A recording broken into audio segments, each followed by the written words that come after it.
C'est depuis le quartier Cosmonaute, qui est un quartier situé sur la commune de Saint-Denis, dont vous voyez d'ailleurs les différents immeubles qui sont derrière moi, que je souhaitais aborder un sujet de préoccupation pour bon nombre de nos concitoyens. Et ce sujet, Jean-Luc Mélenchon est le seul candidat aux élections présidentielles du 10 avril 2022 prochain à l'avoir mis à un niveau d'ambition extrêmement important. Ce sujet, c'est celui de la précarité énergétique. Une précarité énergétique qui touche 6 millions de nos concitoyens.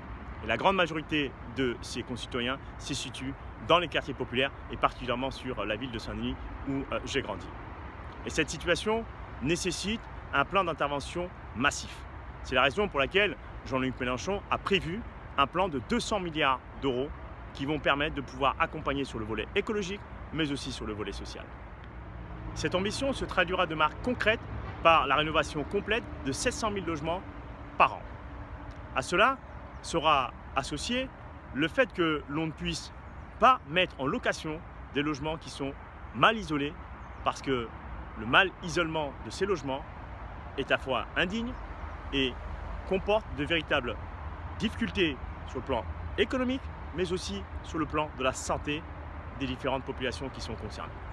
La troisième chose qui nous semble essentielle, c'est aussi d'accompagner l'ensemble de celles et ceux qui ont un patrimoine immobilier, de sorte à ce qu'ils puissent aussi prendre le chemin de la bifurcation écologique. Pour cela, un guichet unique sera créé.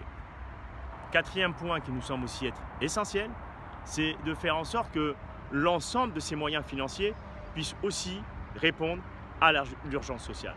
Et cette urgence sociale se traduira par la production potentielle de 100 000 emplois, en particulier dans les territoires qui sont concernés.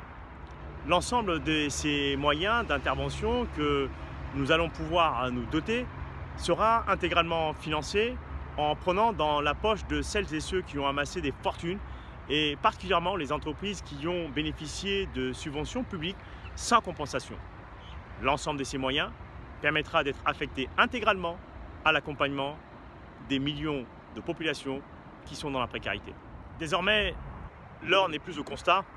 Nous avons un plan, on l'a évoqué, 200 milliards. Nous avons une trajectoire, une ambition forte, et il nous faut, le 10 avril 2022, faire en sorte que l'ensemble du programme L'Avenir en commun porté par le candidat Jean-Luc Mélenchon puisse se hisser au second tour. Pour cela, le vote nécessaire, le vote qui permettra cette trajectoire vertueuse et heureuse pour bon nombre de nos concitoyens, c'est le vote autour de la candidature de Jean-Luc Mélenchon le 10 avril 2022.